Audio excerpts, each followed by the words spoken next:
All right. I think we're live. I got an email saying we're live, so I think we're live.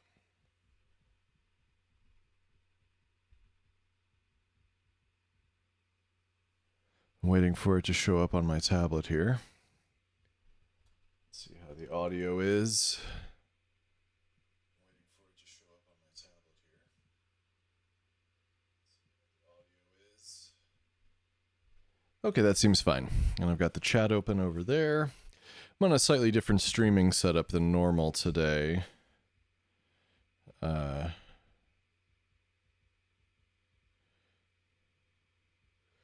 Because I wanted to be on the setup with my audio editing, and that is not the desktop that I typically do games and stuff like that from. So this is how we're doing it.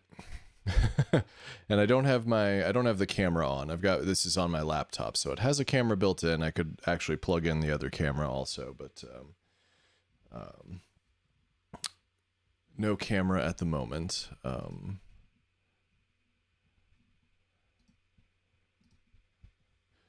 Just because so for the first one of these sort of audio drama clinics, I just thought it would make sense to kind of, just take it easy, see how it goes, see what kind of feedback people need, see what people want from the stream, and all of that. So we're just going to take it easy. I am going to take a moment here to at least tell my Kakos listeners that I am streaming.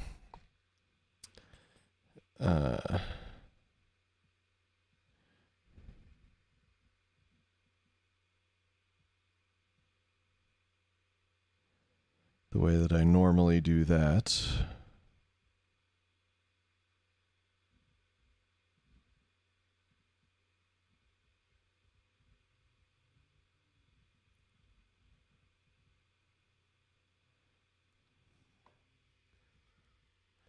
And then let's see. I think all of the people whose stuff we're taking a look at know that we're streaming today.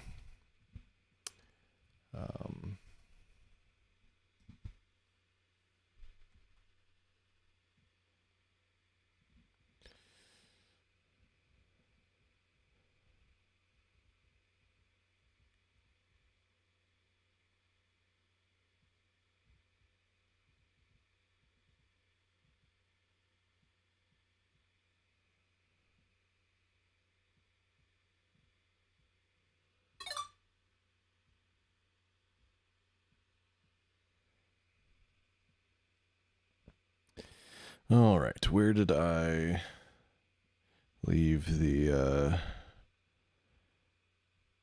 looking for the tweet that I made to start with. All of this is invisible to you.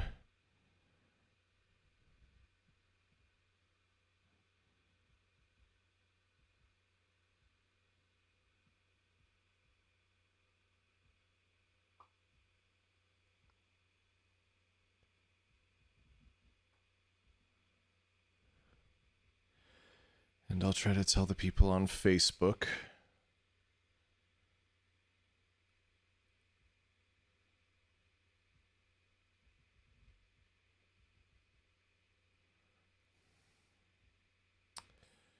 Let's see. What's the easiest way to go about this? Be nice if it just shared everywhere automatically. It only does a few things automatically as far as I know.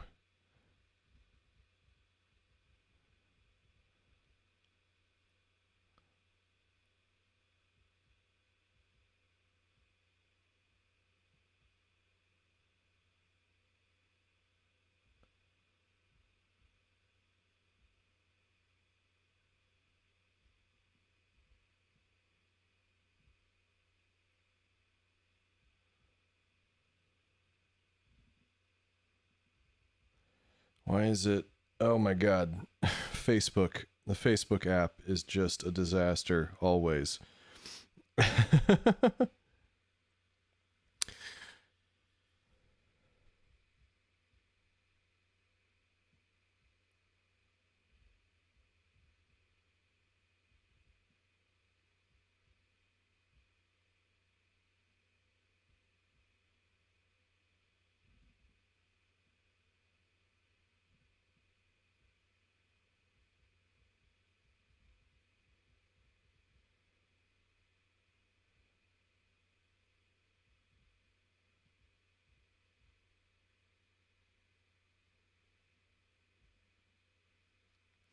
Okay, I think the posting has been done.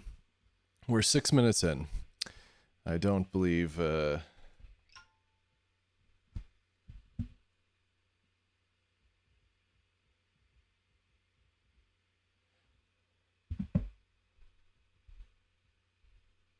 don't see anyone in the chat yet. There's one viewer, but it might be me. I feel a little silly going ahead without anyone here to watch. I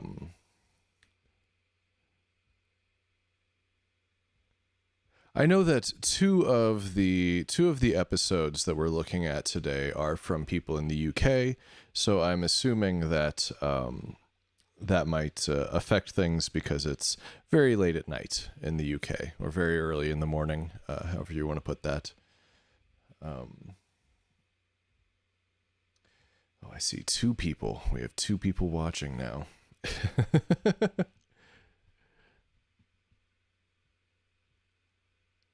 I also haven't, I'll check and see what the frame rate is actually like when we get started here. This laptop is good for many things, but the trouble is that when it gets too hot, it stops doing what it's supposed to.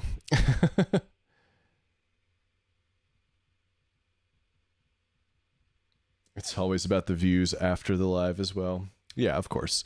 I just, I'll feel like I'm talking to myself if there's no one here. But thank you for joining, Dolores. Okay, so let me take a look. So I use Ableton Live for my editing.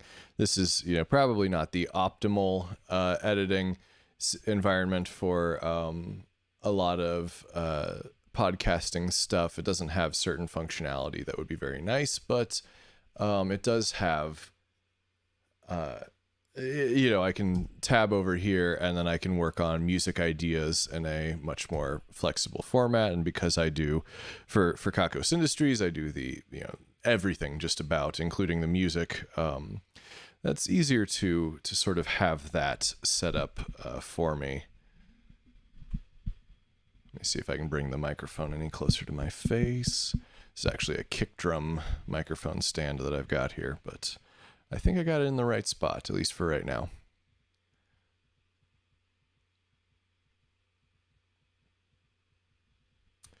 Well, I guess we can probably just get started.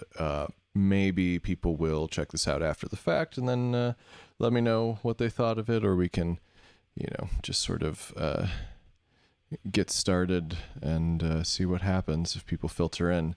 So this first piece that we're going to be looking at is from, I didn't ask for a name pronunciation, but I believe it's James Pirio. And this is, I think, a sort of a storytelling type of podcast about his time working in Haiti with the United Nations. So I had it in my mind that I was going to be just waiting until this event to listen to these, but I didn't end up doing that. I did listen to them a little bit in advance, partly just because I wanted to make sure that everything was in good shape and that there weren't going to be any surprises. So to sort of begin with, or we can just listen and then I'll talk about a couple things. I'll try not to, this one isn't super long. Let's see, we got about 4 minutes and change here. So let's go ahead and just take a listen. Thanks, Matt. Oh, and I should also mention, I don't have the chat overlaid on the screen. This is just going to YouTube. So I figure you guys can click on that live chat button. I think I did all of the settings so that you should be able to watch it later. So if you want to see the chat that I'm referring to, you just got to hit that live chat button. Oh, I might do a couple things here.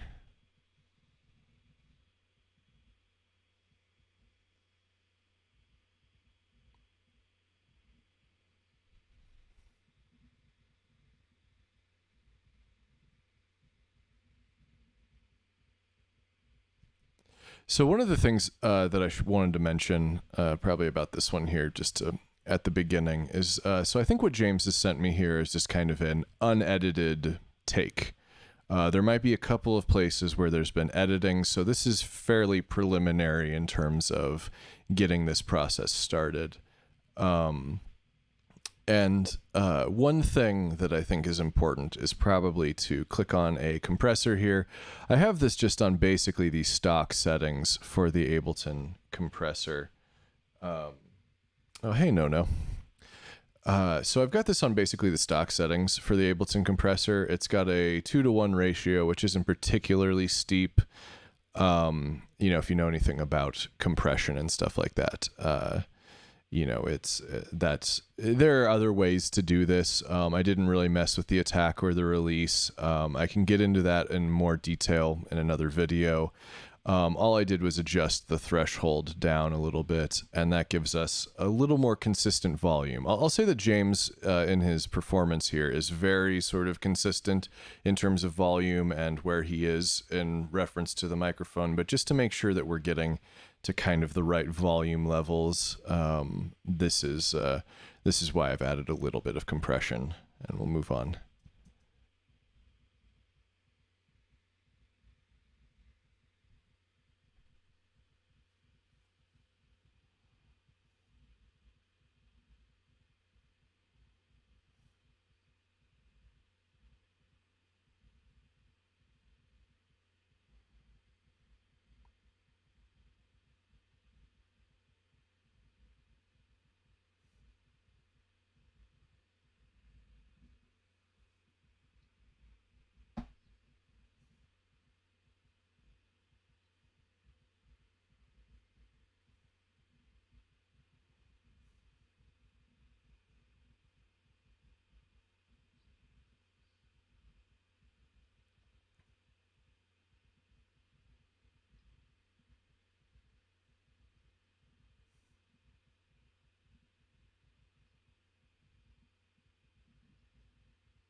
You can't hear the volume from the app?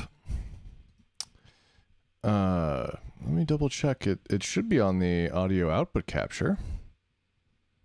That's not good. Let's start this over here. Yeah, Streamlabs is showing that it's on.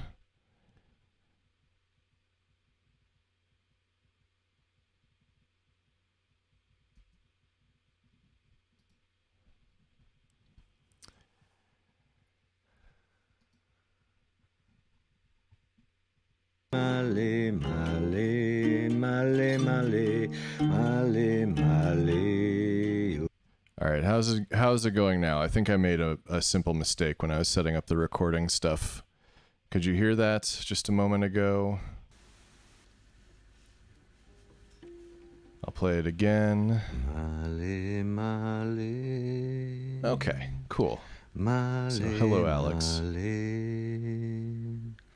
Male, male. Yeah, I just made a simple mistake. Like I said, this isn't my normal streaming setup, so I pretty much had to start from scratch earlier. Okay, so the comments I made earlier about the compression still count, but now you can hear what it sounds like. So we'll continue playing.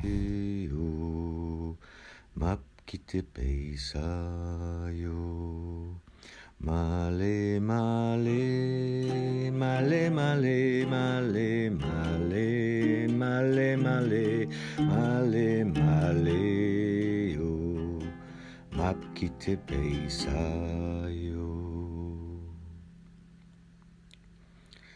Hey you, give me $1. Hey you, give me $1. I turned and looked at the 3 young girls, impeccably dressed with matching school uniforms and ribbons in their hair. Hey you, give me $1. I was surprised at this call, but had learned that this was the new way of talking to white people in Haiti in 1996. I'd been there before in 1991, but was now a UN peacekeeper in 1996. I checked my pockets for coins and had several, but then my conscience said, never give to beggars. The girls were clearly not beggars though. They didn't even know what they were saying. Or were they just having fun? Or might they even be trying to sell the papayas they were carrying? I looked at them again, and they just looked at me wondering. A thought came to me, and in my broken Creole, I said, I'll give you $1 if you can teach me something. They looked at me blankly. Teach me something and I'll give you $1, I said again. Still nothing. Stupid question. Help them out, I thought. What did you study at school today? Teach me something you studied. History, geography, science? Biology, one of the girls finally timidly said. Okay, I thought, this needs to be a closed question.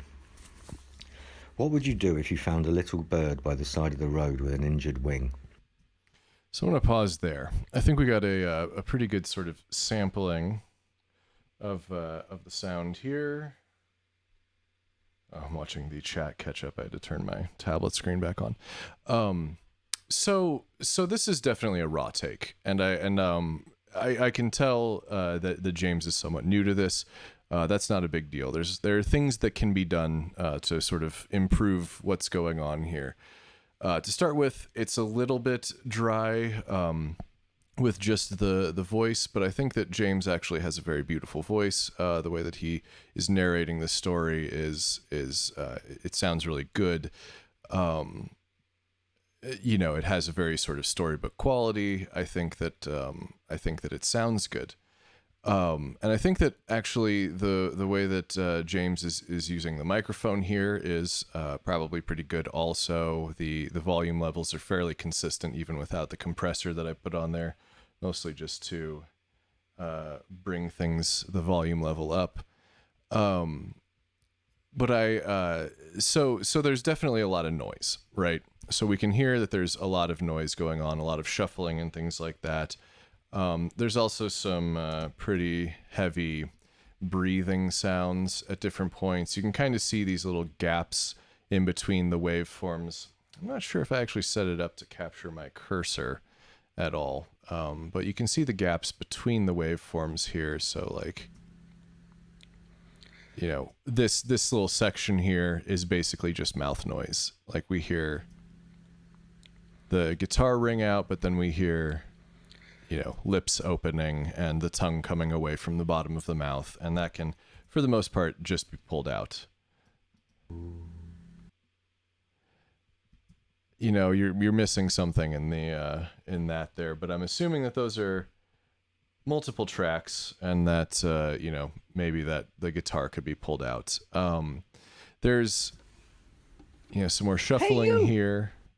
And then there are parts throughout this recording, James, where you've kind of got... I'd been there before in 1991, but was... We can hear sort of the shuffling of either like an arm moving across fabric or papers being moved while you're reading. I'd been there before in 1991. There's just a little bit in there, and in a couple of other places, there's more obvious like shuffling sounds. And I think it would really benefit you if you did this take again and then just try to, hold as still as possible. Or, if you're reading, maybe consider doing something with like a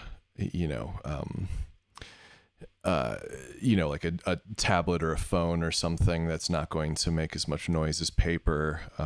Either that or just be, on top of anytime there's a paper crinkle. Anytime anything like that's going on, you got to do that take again, because that stuff's going to stick out to people. A thought came to me, and in my broken Creole... See, right there, there's just the sort of scuffing. And in my broken Creole, I said... Yeah. So that's kind of the biggest stuff there. I think that, a little bit of mixing and stuff like that, like I just threw a very basic compressor on here. We could even do what I, typically do for my own work, which is I do like a 4-to-1 ratio, but with a bit of a knee to it, so it compresses more the louder you get. Hey, you! Hey! Girls, impeccably dressed. Young girls, impeccably dressed, with matching school uniforms and ribbons in their hair. The trouble with compression is that it tends to bring up those low noises, so you have to be extra quiet underneath everything. So depending on the situation you're recording in, you gotta make sure that you're keeping all those extra noises to the absolute minimum.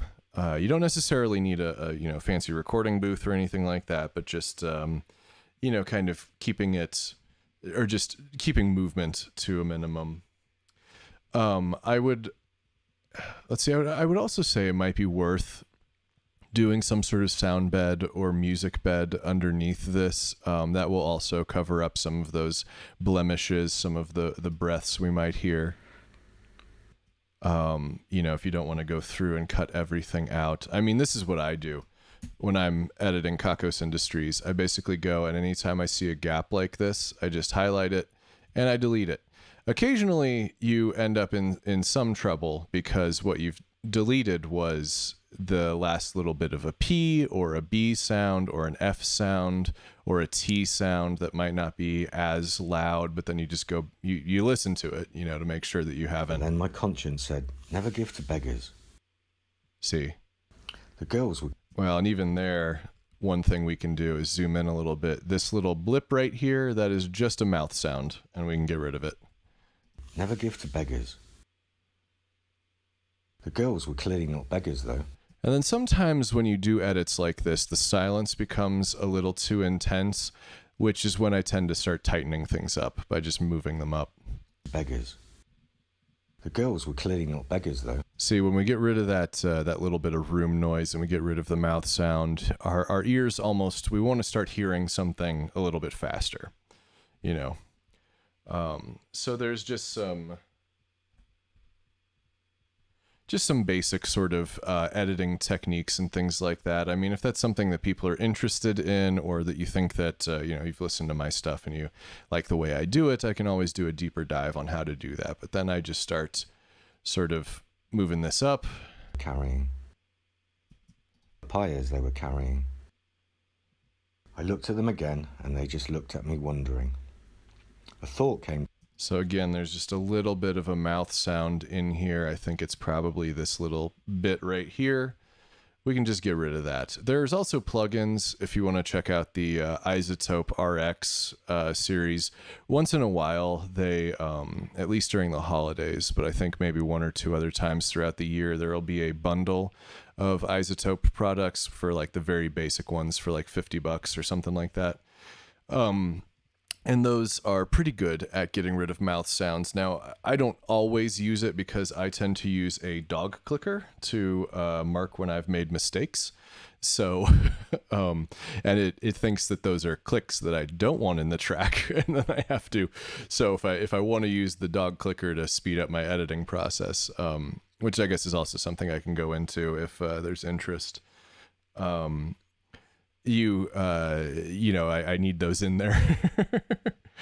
I can always do the other stuff afterward, but there is a certain technique that you develop after a while, where you just don't necessarily let your tongue make full contact with the bottom of your mouth, because that's where a lot of that mouth noise is going to come from. So you just want to kind of keep things spacious inside your mouth, and that keeps those saliva pops and things from happening. It's not perfect, but it does help. I'm not actually monitoring my own audio right now, so it occurs to me I might be like popping all over the place and I don't actually know it. I did not set that up properly this time, but for next time, I'm hopefully not speaking directly down the barrel of this SM58 here, so it shouldn't be too bad. I guess you guys will let me know. So yeah, this is kind of just how I edit going through. A thought came to me. Yeah, so we don't want to get rid of this little bit here, because that's still I think, in there. And then you do kind of sometimes get used to seeing what waveforms look like in different ways, and that'll it makes things easier to edit. Wondering. A thought came to me, and in my Yeah, and right here and through the spoken parts, we hear shuffling papers, which is one of the main reasons why I think you should probably redo this. But I think you were planning to anyway, so I'm not, just giving you unpleasant advice there. Let's see. Matt says, eat a green apple while you record. The tartaric acid reduces saliva noise and replaces it with the sound of eating an apple. Yeah, I've definitely heard eating apples can kind of at least change the consistency of the saliva in your mouth. Doing a swish of water in between takes can also be good. Or when you notice that you're having a problem. I live in Arizona, which is the desert, so I get a lot of when I'm recording people, I get a lot of dry mouth when I'm recording, and that's actually it. Is your saliva is too sticky because it's too thick and not watered down enough. So you need to hydrate. I don't think that's the biggest thing going on here, so it's not a huge concern at this point. I tend to be very surgical about a lot of this stuff, and if I can remove those things at all, I do. So, And in my actually, I was just highlighting to show you the sound there. Let's see what we got here. They looked at this little section that's just mouth noise. Give you $1 if you can teach me something. And then we can bump that up a little bit. They looked at me blankly. Yeah, so then this little pop here, just more mouth noises. You can just go through, and pretty much every DAW will let you just sort of highlight an area and delete it. And then you can change the timing afterward. You can do ripple deletes if you want. Ableton kind of does that, but you have to just delete time from the timeline altogether, which is slightly more complicated if you've got like a lot of music tracks and things underneath. But if you're just editing audio, it's fine. But I kind of like to just feel out the timing myself. And then, in Ableton up here, we've got measure markers at the top of the screen. And those, sometimes I can get a feel for like whatever the tempo I've set is. Kakos Industries is typically 88 BPM. This is 120 right now because it was just a default sort of thing. But you can get a feel for about how many beats, you'd like to keep in between stuff and eyeball it a little bit better. Depending on your zoom level, you have to keep in mind that that's not always the perfect way to do things. But, the most important thing is after you make an edit. Me blankly. Teach me something. You got to listen to it. So, fairly basic stuff there. Still nothing. And I got to silence my phone. Nobody ever talks to me until I'm streaming. Alrighty. So I think that's where we're going to leave it there. James, if you want to, send me some stuff as you go along, we can always take a look at it again and see, how that stuff's going. I could probably make some recommendations for editing, other editing videos and stuff like that, but I'll have to look through to see. So that's pretty much that. And I think we'll leave it there for right now on that one. And we'll keep moving. So this second one here, let me look at the information. So this is called Caledonian Gothic. And let's see, I'll just read through the credits just in case there's anything important. So Ali Maloney did sounds and text. Theme tune is a David Devereaux of Tin Can Audio. The logo was Callum McCaskill. And this is released under Creative Commons Attribute Non-Commercial 4.0 International. And it says it contains a sample of Endless Fumes or Fums from The Wormhole by DID, licensed under Attribution Non-Commercial Share Alike license. Okay, I'm just making sure that I'm reading all that stuff because something I noticed was that the third piece we're going to be looking at has some Incompetech music in it, and I know that Incompetech likes to be credited. So I want to make sure that I'm drawing attention to that where I can. Okay, so this is, I believe, just the beginning. It's sort of a trailer sort of thing. I've made a few edits where there were things that I wanted to highlight. So we'll come back to that. It started when you pressed play. Well, I'll tell you what. Why don't we just listen to a couple minutes just to get a feel for it, and then we'll double back to the beginning, and I'll talk about some of the things I want to bring up. It started when you pressed play. Oh, I also have to mention that this is the part of the broadcast that is going to get more into the R-rated territory. So if that's something that you don't want to engage with at the moment, you are, more than welcome to stop here. And when we do the next one, there will be some new things and all of that. And please, submit if you've got something for me to look at. Good. The game can begin. Now you can hear my voice. There are places that you pass every day that you could not understand. Buildings that house alien contraptions, faceless office blocks that bind museums of abominations, and career ladders that you would find scandalous and arcane. You pass these places, and the people who work there and project normality onto them. But there are secret puzzles unfolding all around you all the time. All you can perceive are the visible spectrums thrown out by eldritch mechanics and the sigils that lock like clockwork. Now, you can hear my voice. All right, so I want to pause there. I think we've got it in our ears. We know what it sounds like. So right off the bat here, it started when you pressed. So with pressed, we've got, yes. So this waveform right here, this is what a P-pop looks like. It's got that sort of, this is a very low frequency, in this area here. So from here to here, you can basically count those three, peaks and valleys. So it's a very low frequency. And what happened there is that, when, and I recognize I'm not using a pop filter right now, so I'm probably doing it myself. But when you do those puh sounds directly into the microphone, you're creating a gust of air. So ordinarily when you're, speaking into a microphone or creating sounds, a lot of our sounds are more of an oscillation, with our vocal cords, sort of creating a vibrating frequency.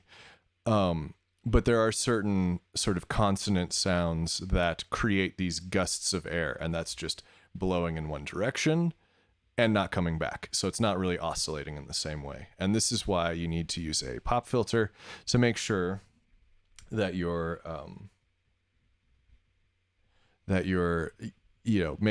keeping this stuff to a minimum, where it makes the sound. Because if you're wearing headphones like I am right now, and like probably some of the people listening are, although if you're watching this on like a phone screen or on a tablet or something, you probably don't even hear this sound. But it can really sound like you're kind of getting poked in the ear a little bit, and it's not very pleasant.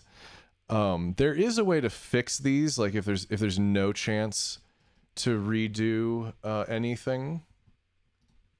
I'm going to do so EQ8, which is just basically any EQ. I'm going to set the lowest frequency to a low pass here, and then I'm going to set the frequency of the low pass.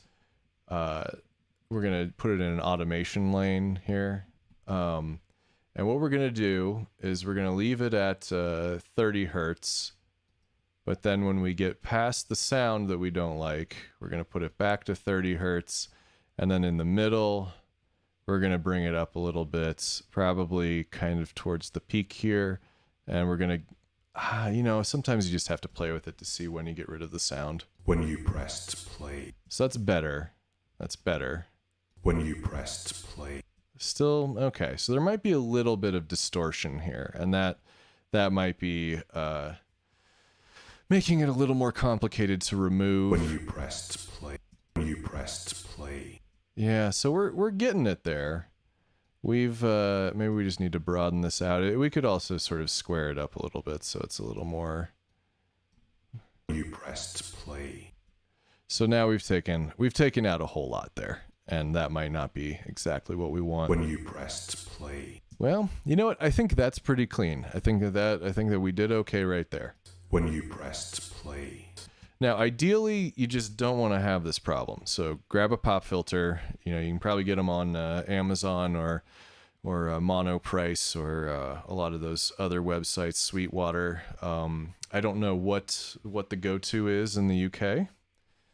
But just grab one of those, put it in between you and the microphone, and actually give it a little bit of space. So put the filter closer to your face than it is to the microphone. Give it like 2 or 3 inches, before it hits the microphone diaphragm, so that it has a chance to dissipate once it hits the pop filter. And then in the absolute worst case scenario, you can clean it up like I did just now. When you pressed play. And then you can see the EQ8 here in the bottom corner, how it automates. When you pressed play.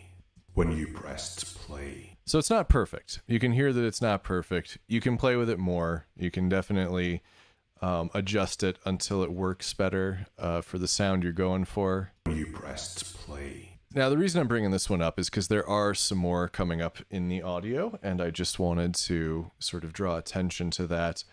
You know, something I remember, and I haven't tried this in a long time, but I feel like you can also maybe just hold like a pencil in front of your mouth. Maybe I should be doing that right now. You know, and that will at least like divide the air around the pencil or the pen or whatever, and that might make things work a little better also if you don't have a pop filter. But they're really not that expensive anymore, so just grabbing one will save you some headaches, and and then just making sure it's positioned correctly so it's not right on top of the microphone, because it doesn't have enough space to do its job there. You pressed play. Good. The game can begin. Yeah, the begin with the B pop here. Begin. Where again, if we zoom in, we can kind of see those real low frequency movements, which is what happens when you do that. Let's see. The game can begin. Now you can hear my voice. There are places that you pass every. So there's another one. Pass every. Now, depending on what you're editing with, you either, studio monitors or headphones or whatever. I typically actually recommend headphones for podcast editing, primarily because you just, that's how a lot of people are going to be listening, right? They're either going to be listening on their phone speaker or they're going to be listening on headphones. Oh, hi, Calico. So I think that headphones are perfectly fine. A lot of people will tell you that, mixing audio on headphones is not ideal, but you can also tell when people only mix on speakers, because when you put on headphones, you can hear a bunch of stuff that they couldn't hear because it either got sucked up in their room or was too small of a thing to sort of make it to their ears from where their speakers are. So you gotta, ideally you do both, but if you can only do one, I'd say get nice headphones for podcast editing. There are places that you pass every day that you could not understand. So it's possible, depending on how you're editing this, you might not even hear those pop sounds, but people with different headphones or people who are on car stereos, which tend to be really bass heavy, they'll be able to hear it. Buildings that house alien contraptions, faceless office blocks that bind museums of abominations, and career ladders that you would find scandalous and arcane. So I want to address sort of what the sort of the sound, the effects situation going on here, because we have, so what we're hearing is we have a voice that is that's very intense. It's very sort of aggressive. The consonants are all being projected very sort of intensely. It carries a sort of like a weight to the performance. I'm going to say intense again. And on top of that, we're hearing what sounds like, it's not necessarily a slapback delay, but it's a reverb of some sort that has like a very quick, almost repeat. So buildings that house alien contraptions, faceless office. So when you hear a lot of the sibilant sounds, especially like the S's and stuff, those are echoing almost immediately after they're done. And I personally found this kind of difficult to focus on. When I was listening to it, I was a little concerned, or it was just messing up my ears enough that I couldn't 100% remember what was just said, because I think I got a little bit lost in the effect. I think that reverb would be totally fine here. This might be a little too wet on the reverb. It's a lot of reverb. Buildings that house alien contraptions, faceless office blocks that bind museums of abominations, and career ladders that you would find. Yeah, so it sounds like a very small space, right? It sounds like this person is speaking in like a little concrete bunker of some sort, which has a certain quality to it, because this is supposed to sound very kind of menacing, at least at this stage, and having that sort of like, you know, under a bridge kind of reverb is cool. I might just dial it back until the intelligibility of the words comes through a little better. I would also say, so what we're also hearing is this very sort of intense music underneath. Let's see, this might be a little bit of music. Yeah, so that's fairly intense music there. These sort of like dissonant chords, and the way that there's little repeating sounds and things that are possibly backmasked and things like that, and it's very intense. And I think that what's happening a little bit here between the performance and the music is that they are both very intense, and I think that it might be leading to a slight overload of intensity. So let's listen to this bit again here through here. There are places that you pass every day that you could not understand. Buildings that house alien contraptions, faceless office blocks that bind museums of abominations, and career ladders that you would find scandal. Also, there's a pretty big breath there. Breathing is okay, but sometimes it's not, it can kind of interrupt the flow of things, especially if you're gasping a lot. Then the listener can feel like they're out of breath, and that's a problem. So, some of those I would just snip out. I can't really do it here because it's going to cause a weird gap in the music. I also have to turn off that mode. Okay. And career. Yeah, so I'd have to cut it real tight because this is already compressed and more or less mastered and everything. So and career ladders that you would. Yeah, so that's not really a thing you can do with this at this point in the file because of all of the music and everything. But I was just gonna show that off anyway. And career ladders that you would find scandalous and arcane. So I think that if I were to give a direction here, like if this was my project and I was directing it, what I would say is that you've got the very intense music, right? And that's giving off this very intense vibe already. And that means that the person who's reading the lines can really take it easy. Not necessarily give up, but they can, or like give up on like recording a decent take or anything like that. But I mean, like they can relax a little bit with their delivery. They can, instead of being over the top intense, it can be like, look, this music is already doing so much work for me. And not only that, but the word choice and the writing is doing a bunch of work for me, that they can take it easy. They can be smoother. They don't have to be as aggressive because the person who's listening has to listen to them, right? Like that's kind of the idea here. It's they're not threatening the listener. The listener is already in the trap. So the speaker can kind of toy with them a little bit. There are places that you pass every day that Yeah, there are places that you pass every day. You know, it doesn't have to be quite so punchy. It doesn't have to be quite so dramatic.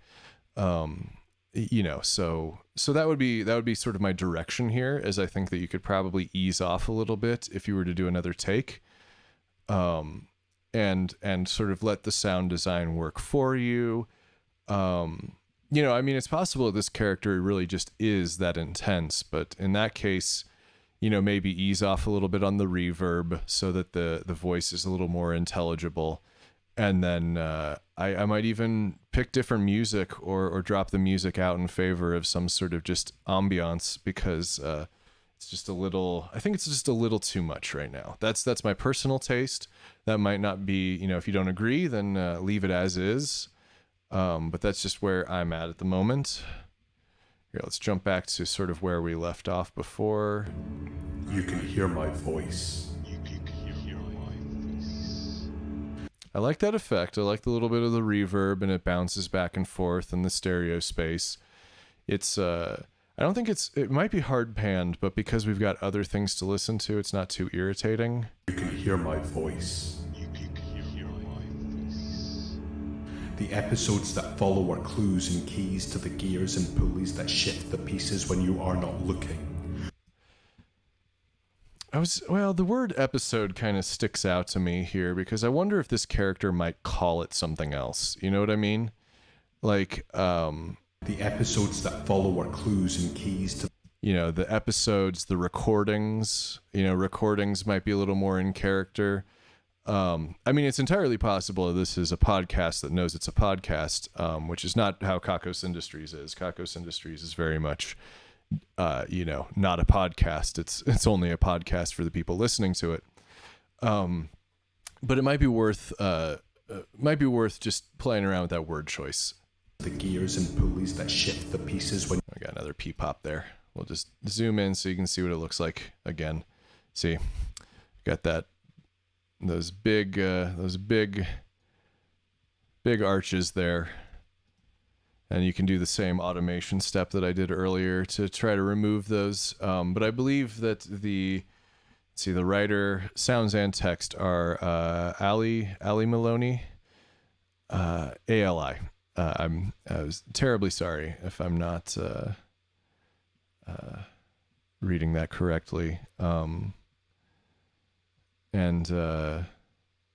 Yeah, okay. So I was just checking to see if there was any other name. Might be Ali.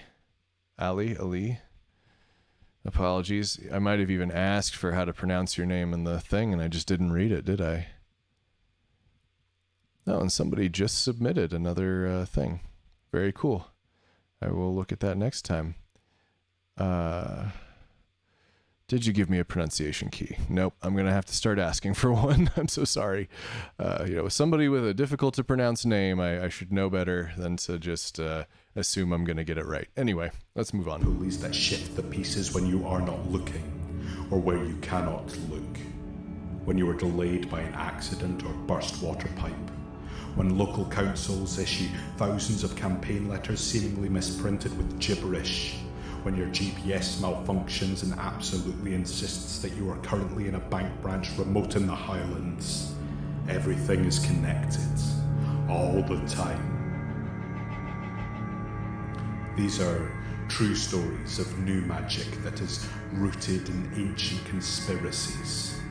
And to bring them forth, we need new magic that is rooted in the infinite.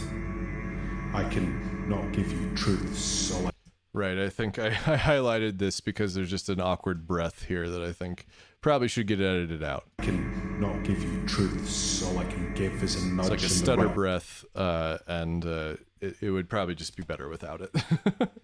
I'm very sensitive to hearing breathing.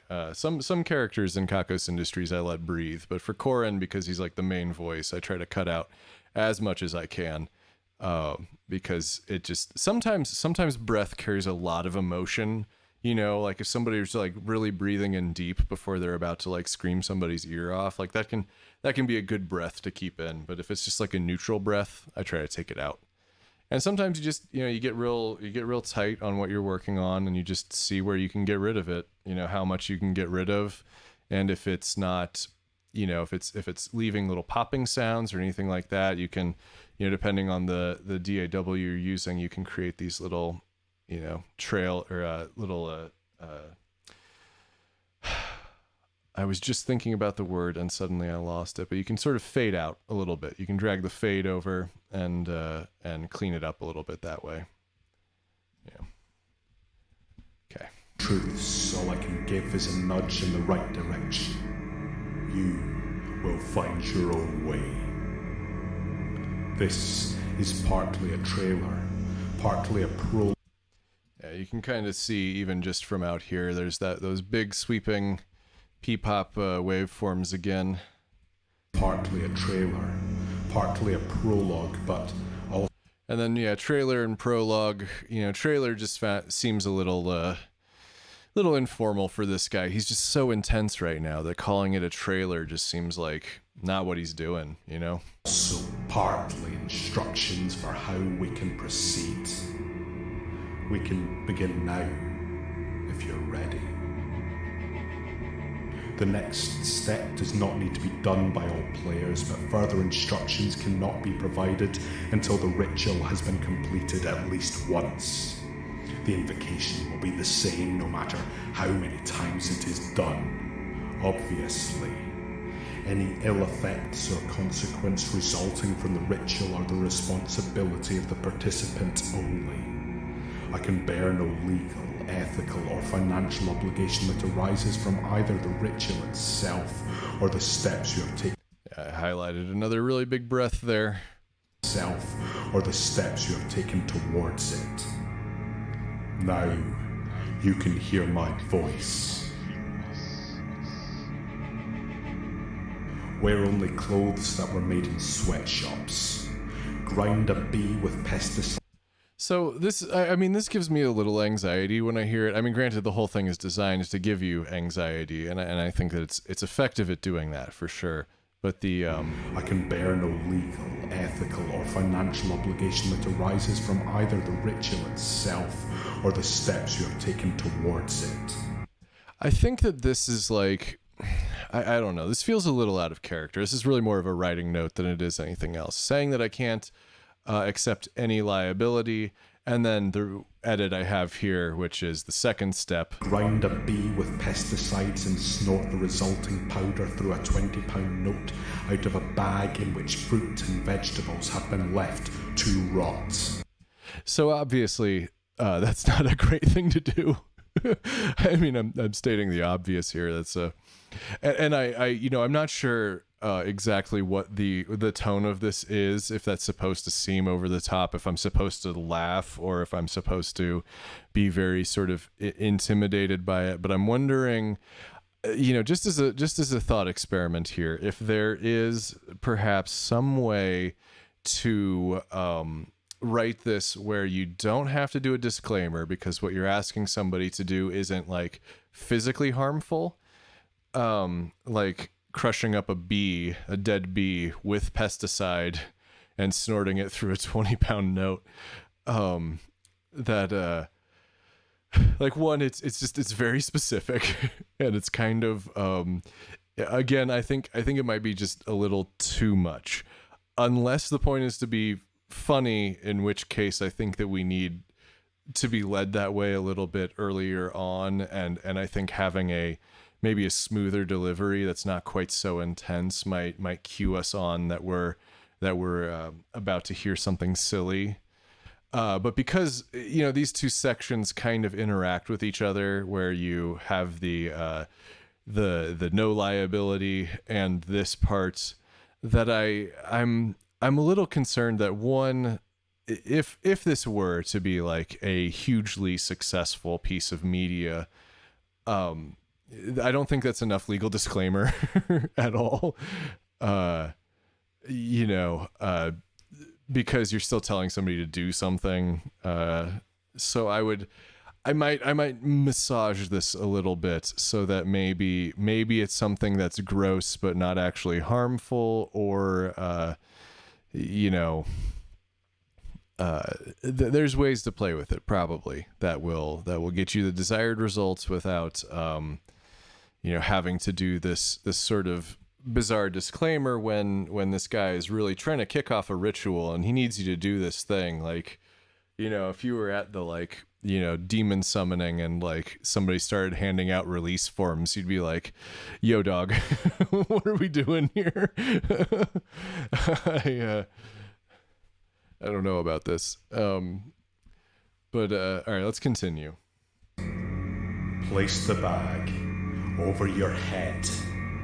So again, another kind of dangerous thing. Maybe it's just I've gotten older and I'm just more fearful of things now. But I would be concerned, especially if this is like a plastic bag or something like that.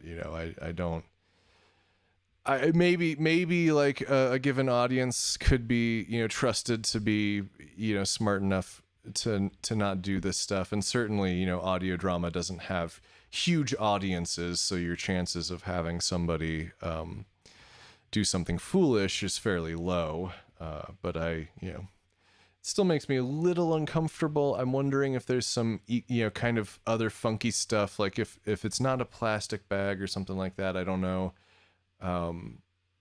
Well, anyway, I have sort of raised a flag about this section, and then do with it what you will. Place the bag over your head. Breathe deep. When this is done, you will start to hear things, voices, sounds. These may be accompanied by smells and tastes and the sense of someone moving close by. The form that these deceptions take is of no significance to the ritual. Speak to the voices you hear. There's a little bit of mouth noise in there. Yeah, you can kind of hear where either the lips are parting or the tongue is moving away from the bottom of the mouth. Speak to the voices you hear. It doesn't matter what you speak about. Maybe it will be to finish an argument with a lover or an enemy. Maybe it will be to continue a conversation that never happened. It doesn't matter. What does matter is the song that your auditory hallucination will sing to you. Remember this song, the melody, the lyrics exactly, because there is a price to pay for hearing it. When you return to your senses, take the £20 note and go to your local job centre. Give the note to the first person you see and sing the song to them. Be careful that no one else can hear you. I'll cover you over with black rock, thrice be bound in black cloth. A worried look.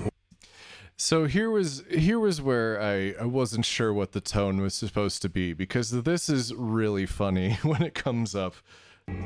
I'll cover you over with black rock, thrice be bound in black cloth. It's and just hearing this character who has been so serious this entire time sort of just break and start singing in this very sort of comical tone is really funny. But we're, I don't know how many minutes into this thing that has been just over the top tense. You almost feel like you're, let's see, my selection is 4.5 minutes. So we're at like 4.5 minutes right here. So it's been very intense. This is the percentage that we've listened to get up to this. And then there's this little joke. And I don't know if an audience knows, if they have any reason to believe that this is coming, right? So from a sort of emotional arithmetic sense, when you're doing this work, I think that you might need to telegraph earlier on that there might be some humor, that it's not just going to be this sensation that you're being, held captive under a bridge somewhere by, someone who's now just threatening you a bunch or something. And then we get into the I'll cover you over with black rock, thrice be bound in black cloth. So 'cause that's just so funny, but I really just think that we need to know that it's possible that something that silly is going to happen earlier, and that might be the writing, that might be the performance. I think we need a little more there. That's what I'm saying. I'm gonna move on. I think I don't need to beat the point into the ground. Let's see. All right, Valerie says audible whiplash. I think, yeah, it is a little bit like that. So, that's just something to be mindful of when you're making this stuff. Is you have to know what you're expecting people to feel and why. It's one of the biggest things about direction, whether it's for yourself or for others, whether you're doing audio, video, whatever, is you want to know what people are supposed to be feeling, and especially for the people who might enjoy this joke here, at this point in the story may not have made it this far because they're not the same people who would enjoy sort of the horror and the ominousness and the intensity of the beginning. So it's just something to keep in mind. Let's move on. A worried look will come over their face, but they will thank you for letting them know. They will rush out the door, leaving behind a thin black folder, the kind of folder you might expect to hold a pile of CVs or job applications. The contents of that folder will be our first story. Send it to me via Facebook or Twitter or email, and then I will read it to the rest of the players. Again, this is another place where this guy's so intense, I feel like he would just say, send it to me, right? The contents of that folder will be our first story. Send it to me via Facebook or Twitter or email. Yeah, the fact that he's giving 3 options, that's not really all that threatening. I feel like you gotta send it to me via email, but even then just send it to me and leave it at that, because the rest of it just sort of weakens the statement, I think, especially when you're giving somebody options. And then the contents of the black folder being CVs or job applications, I don't think that's really necessary. I think we can just say, the small black folder that might contain documents, papers, or just a small black folder. Kind of seemed a little weird to me, personally. The contents of that. Send it to me via Facebook. I will read it to the rest of the players. Then we can continue.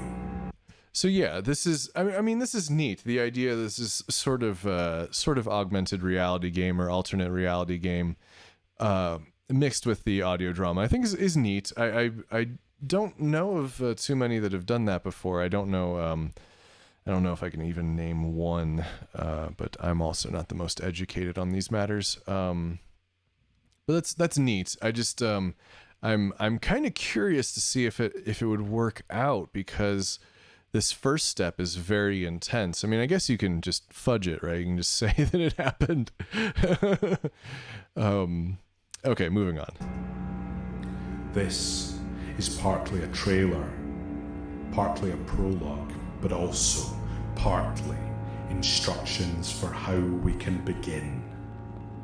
This is Caledonian Gothic.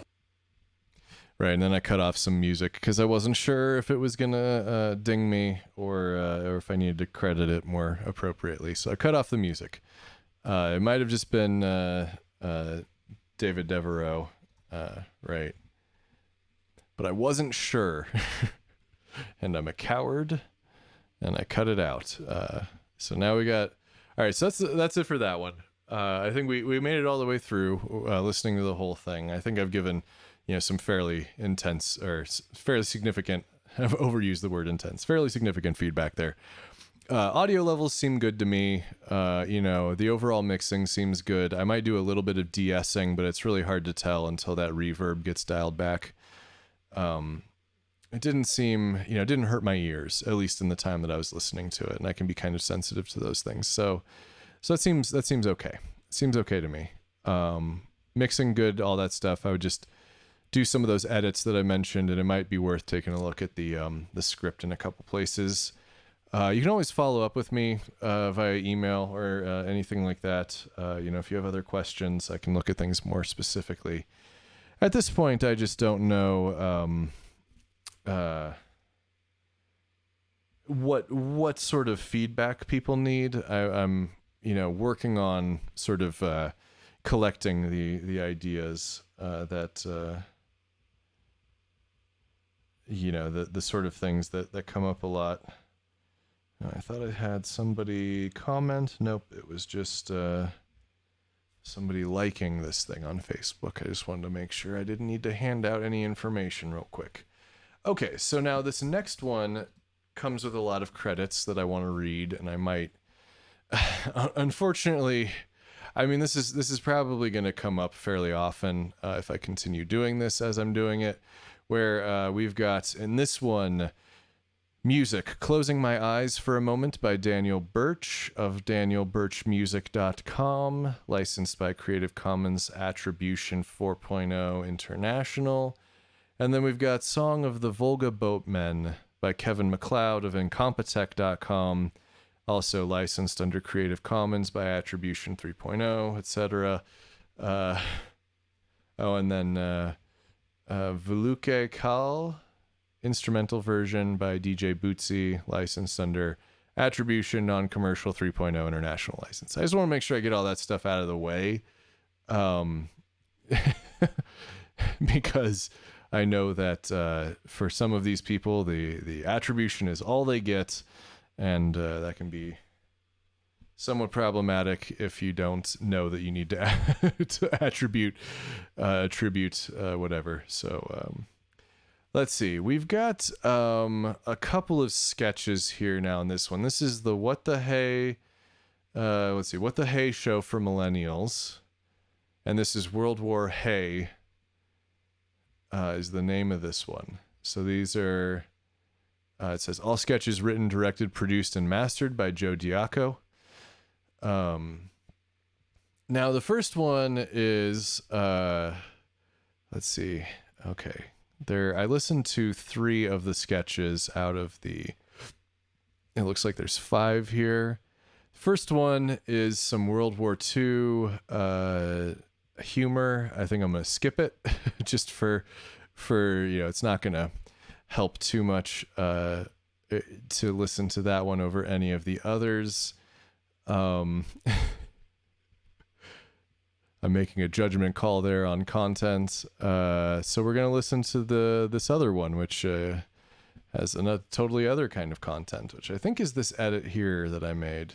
February 16th, No, that's the... Or did I not make an edit? Oh, it doesn't... Oh, maybe I did. What's this? Right. So we start with some sound effects. Oh, and we've got the What the Hey show for millennials in the comments. You're glad it came out before things got real. Okay. Well, we're skipping over the war one. I just made an executive decision. Hey, honey, what's up? Oh, hi. Nothing. What's up with you? I got out of work early. What are you doing? Nothing. I mean, obviously not nothing. It's not like all the atoms, all my cells were like frozen. Were you doing what I think you were doing? No way. What? I mean, unless you think I was doing something innocuous. I mean, I don't know what you thought I was doing. Richard, your hand. It's covered in lube. No, what? This? No way, man. That's fry grease. Fry grease? I was eating French fries. From where? From where? From Five Guys. Okay. And one girl. What? No, there was 5 guys ahead of me in line at the fry place, but I got my fries from In-N-Out. No, oh shit, no, they were from McDonald's. I got fries from McDonald's. Yeah, McDicks.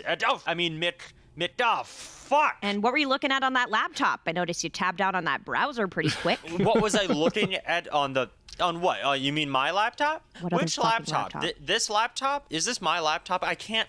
All laptops look the same these days. I mean, China, am I right? Oh my fucking God, Richard. What were you looking at? Just some pictures. Pictures of fries. French fries? Yeah, right. More like French maids. No, it's true. I was just looking at pictures of fries. All right, so I'm going to just pause here. I'll go ahead and make a cut right around where we were, and we can come back to it. So, overall, I think that the audio quality on this is very good. You know, I don't really have any complaints about how it sounds. I can tell that when they're having back and forth dialogue, Dumb pictures. Pictures of. I can tell that they're not using the same microphone. This is like so nitpicky that I don't know how much I'd stress about it, but you can tell that God, Richard, what were you looking at? Just some pictures. because it's almost like you feel like the high end opens up when he speaks and then it's Pictures of. closed off again when she speaks. So my guess is that he's on some sort of condenser microphone and she's on a dynamic of some sort. That's my guess. I don't know. I mean, I could try to go further and name the microphones, but I would really just be guessing to see if I got, you know, some. If I nailed it, it'd be really funny, but I don't think so. Pictures. Pictures of Fries. French fries. Yeah, right. More like French made. And then my other thought about this, this is from like a writing standpoint, is like, I guess, is it common for like married couples to be so judgmental of each other if they're like masturbating or whatever? Like I think he's, you know, maybe this is a roommate or I don't, was this supposed to be like mom and kid? I don't even remember now. I feel like there was some indication. Was it a honey, I'm home at the beginning? What was it? Hey, honey, what's up? Yeah. Hey, honey, what's up? So this is a relationship, right? Also, she rings the doorbell before coming in. Like, I assume it's her house. Unless they just don't live together. Well, she says I came home early. No. So anyway, I mean, there's shorthand, you know, you can have your shorthand with doorbell and stuff, but I got out of work early. What are you doing? Nothing. I mean, obviously not nothing. It's not like all the atoms, all my cells were like frozen. Were you doing what I think you were doing? No way. What? yeah, I mean, you know, there's really nothing to complain about from an audio standpoint here. It's boyfriend and girlfriend, okay. For some married couples, yes, it's okay. I mean, I don't know. There's for my style of comedy, which is different. My style tends to be a bit more like, you know, they people know what they're all about, right? It would. I don't know. It feels like a very sort of straightforward joke, and maybe I wish it was a little more complicated. But that might be just a taste thing. Yeah, fries and nothing else. Only fries? Right. I need to skip back a little bit. Pictures of fries. And that's it. Yeah, fries and nothing else. Only fries? Only fries. Let me check. Huh. It is only fries. Why were you looking at pictures of fries? I was hungry. But you said you had fries. I said I had some fries, okay? And that made me hungry for more fries. So I just looked up pictures of more fries, okay? I don't know what's so fucking hard to understand about that. All right. You do you. I'm gonna take a shower.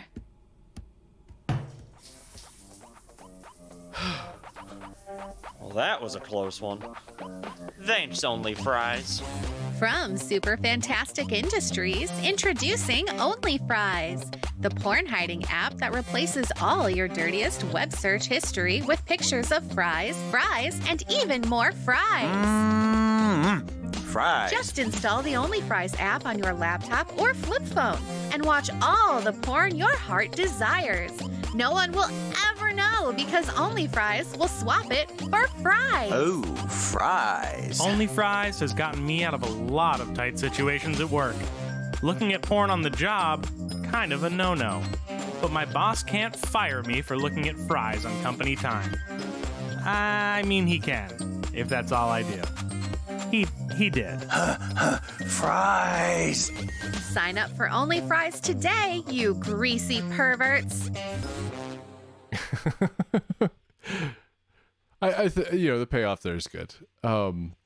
I mean, I feel like my comments are going to be fairly, surface level, or not, maybe not surface level, but they're because the audio quality is fine. The audio, the way everything sounds is good. The mixing, balancing, all that, volume levels, compression, it all looks pretty good to me. So there's really not much to comment on there.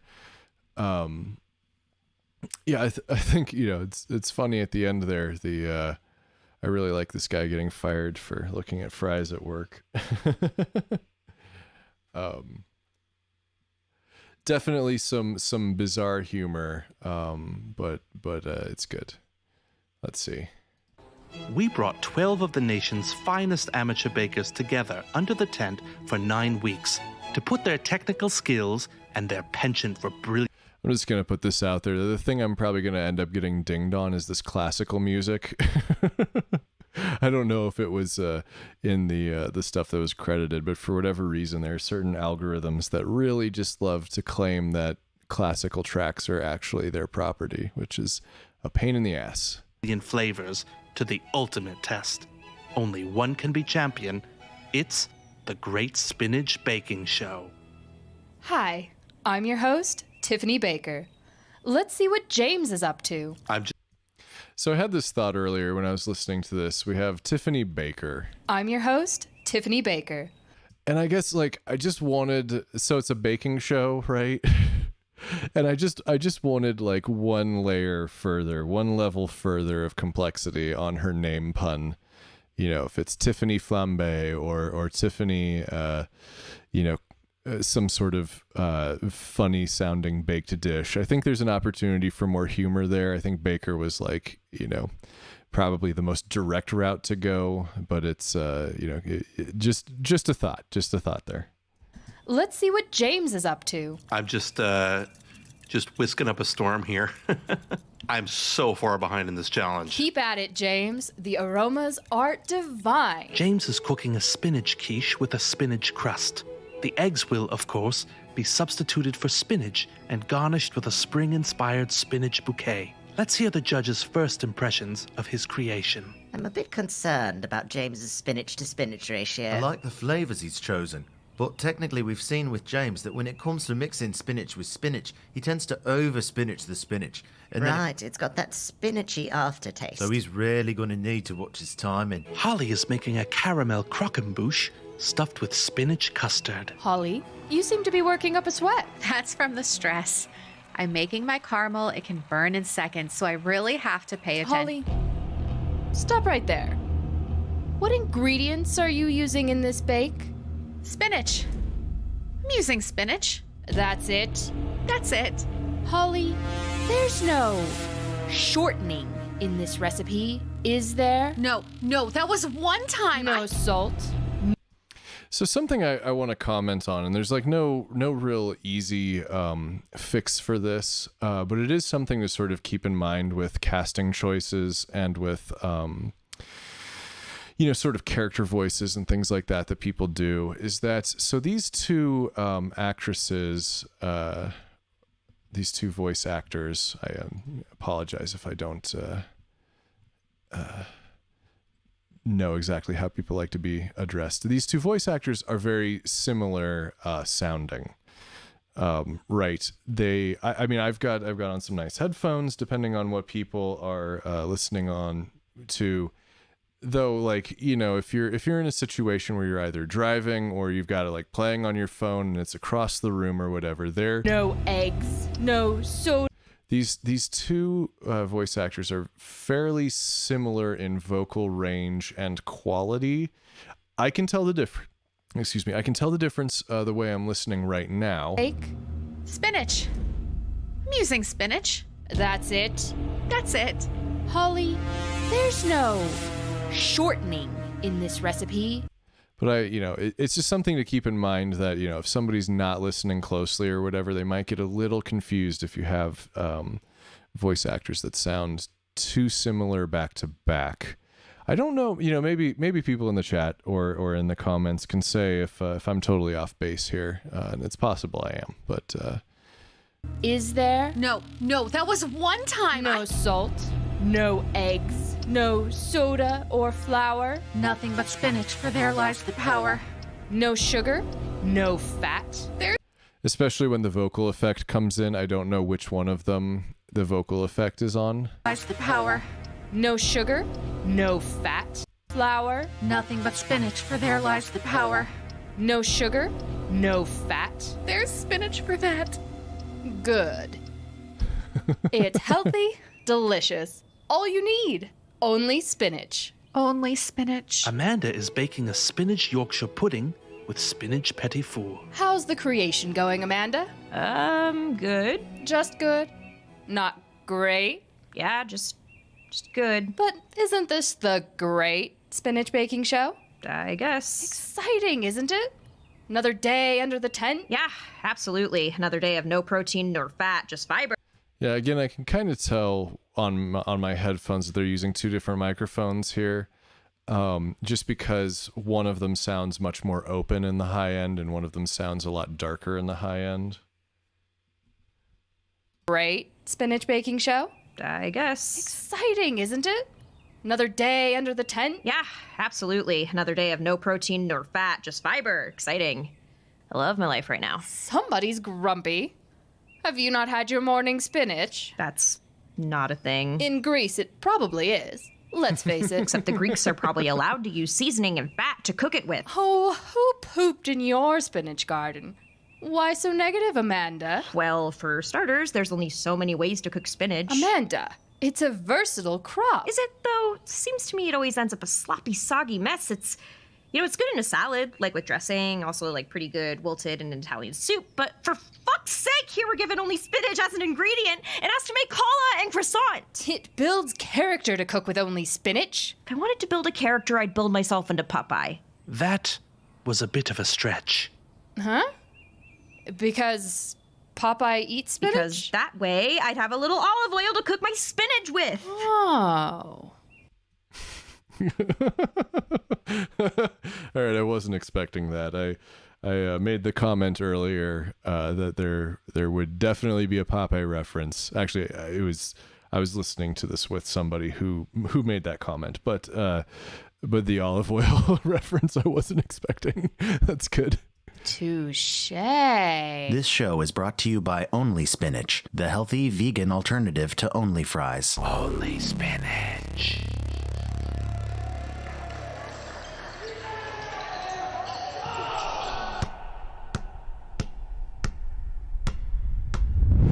He shoots.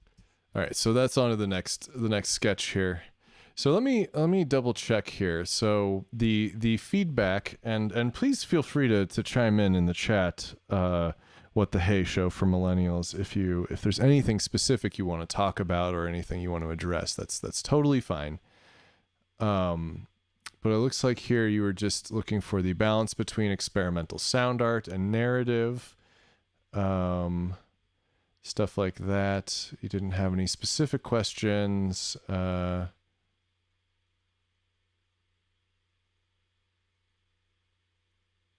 Or no. I'm sorry. This is okay. Here we go. All parts in the podcast are recorded in different spaces with different mics, etc. So I didn't read that. I just listened. Probably should have read it first. Apologies. I want to be sure that I'm doing well as possible to create the illusion the characters in the same space. So for what it's worth, I think that it's really close. It's really, really close. I can tell the difference, but I'm kind of a microphone nerd. So, and you're not making a podcast for microphone nerds. You're making a podcast for people who want to hear funny stories. And if they just want to hear a funny story, they're probably not, listening on their, you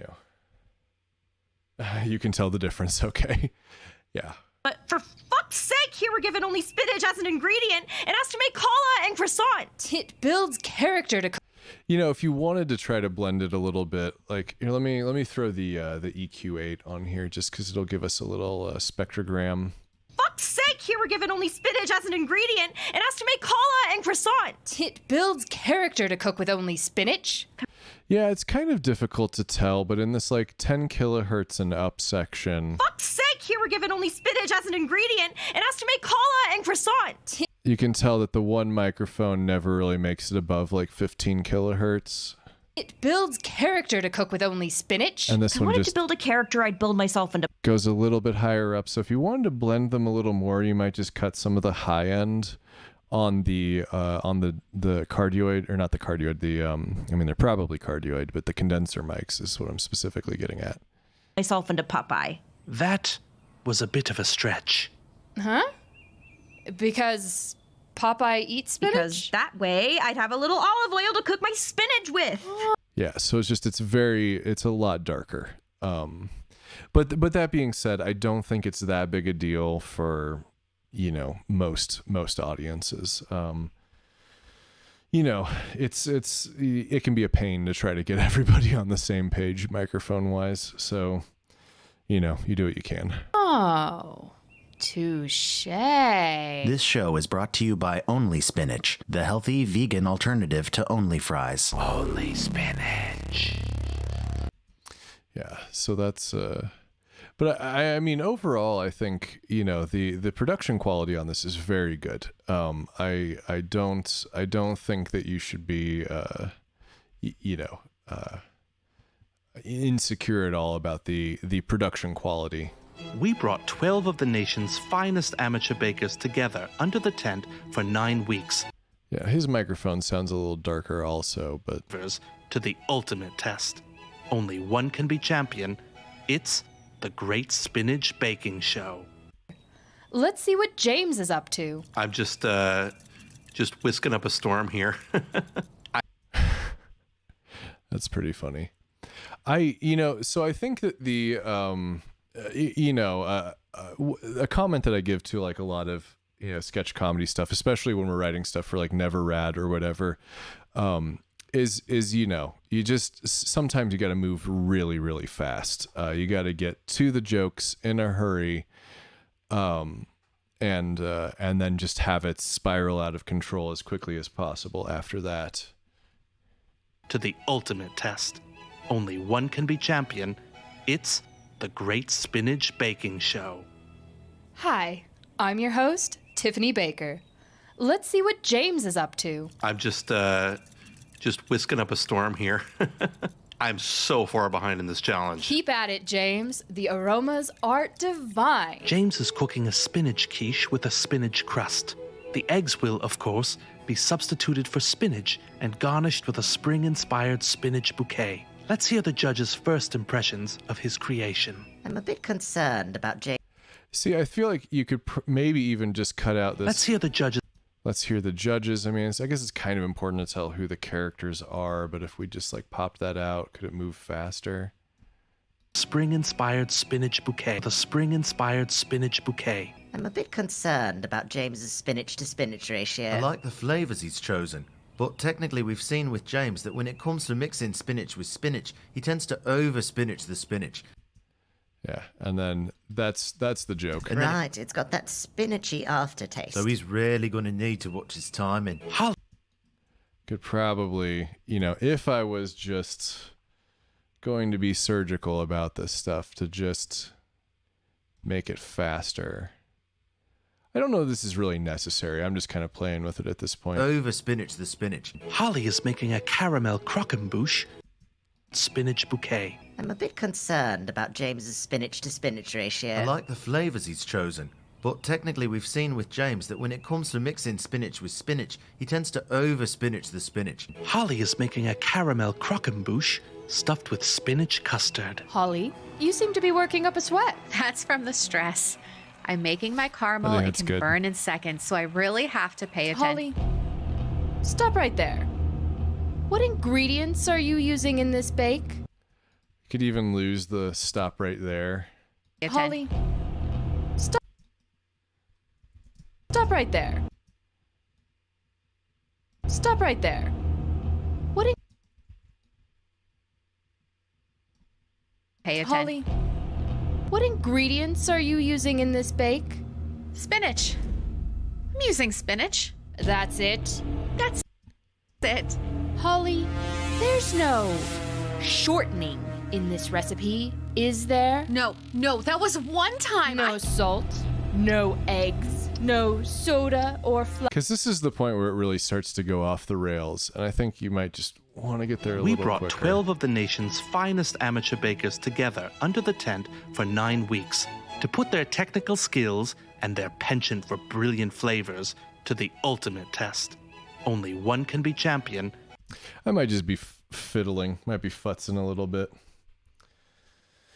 Well, okay. Let's see. I haven't listened to anything after this one. Let's see. Where does it end? No protein nor fat. For fuck's sake! Yeah, I thought it might be right there.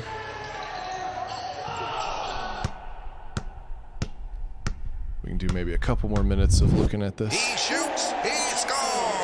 Datasaurus Williams has won his 3rd championship for the Atlanta Hawks. Mr. Williams.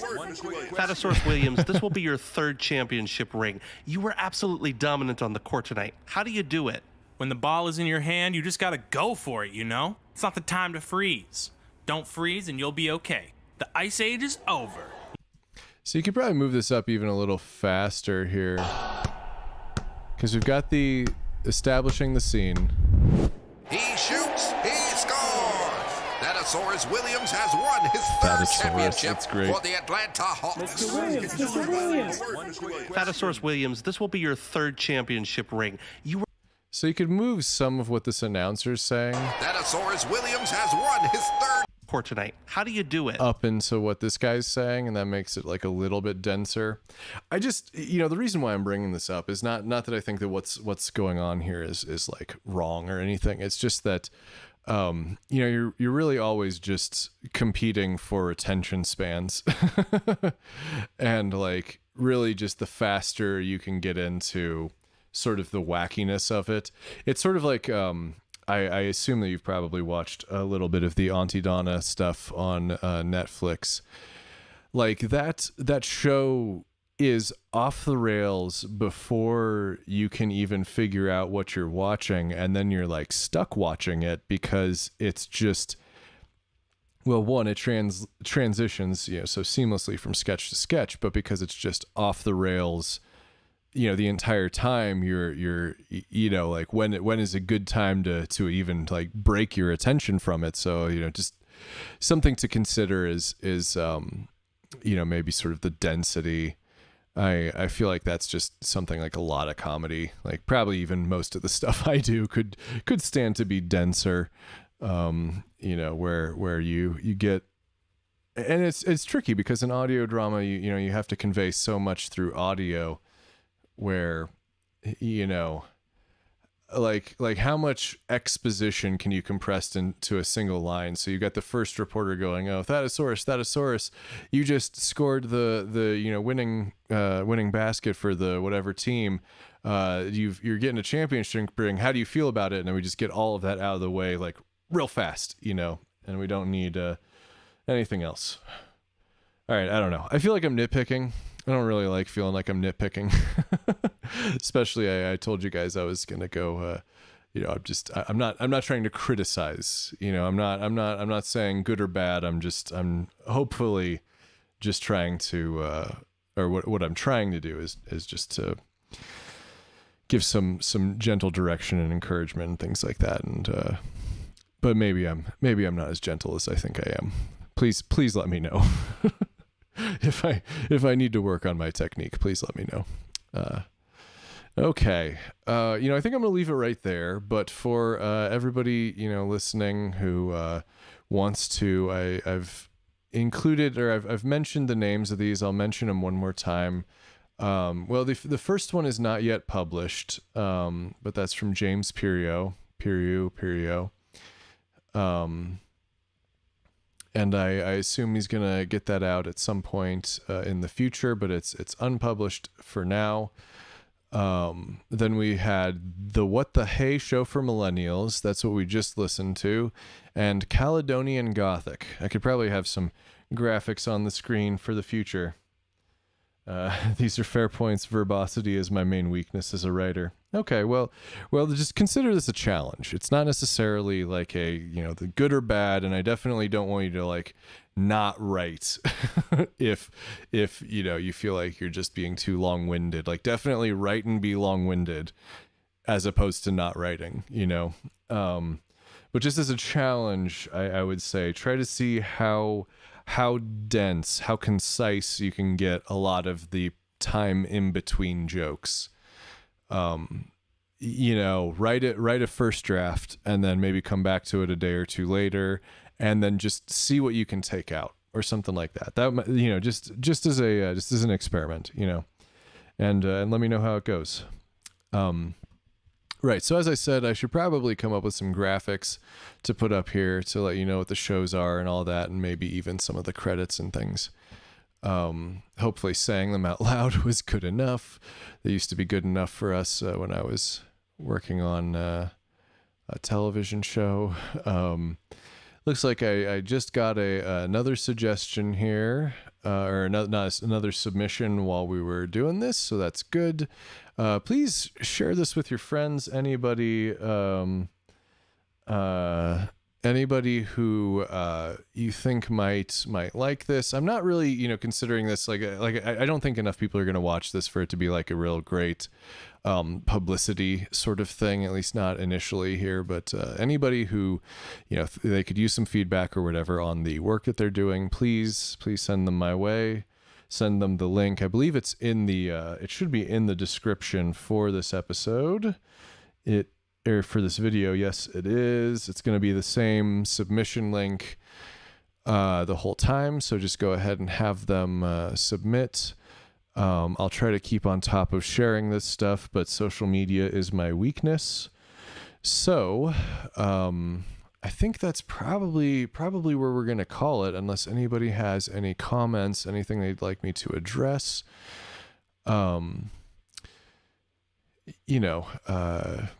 Any questions and things. I think that, here, let me see if anybody had any questions when they submitted their stuff that I just forgot to read here. Yeah, so,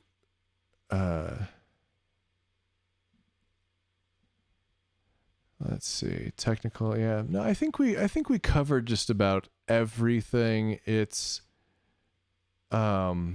possible that I missed a thing or two here and there, but we'll see about that. And if there are any questions or other comments or anything like that, I will be happy to review any comments that are left on this video after the fact.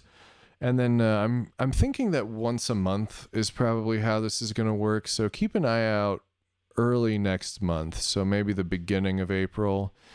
Probably also on a Thursday night around this time. That seems to be the easiest thing for me. But please definitely, like the video, leave a comment if you, had any thoughts about this. Let me know if this is something you want to see more of. If I run out of submissions, I can't keep going. So be sure to submit if you've got a podcast you want some feedback on. Share it with your friends. I think I've gotten through the main points of the conclusion here. So thank you so much to the three creators that did send me their stuff to take a look at this time. I really appreciate that, and I look forward to hearing more. Even if any of you want to resubmit, if there's something that you've changed based on what I said, please do resubmit, and I will take a look, and we'll see how it goes. And I'll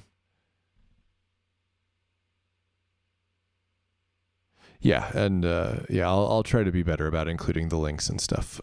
And so I'm glad you guys thought this was cool. Go ahead and share and stuff like that. This format is going to be more long-winded than if I was just doing simple tutorials, but I feel like we got to go into more detail and all that. So thanks again, and I will see you the next time I do this. So thanks, everybody. Bye.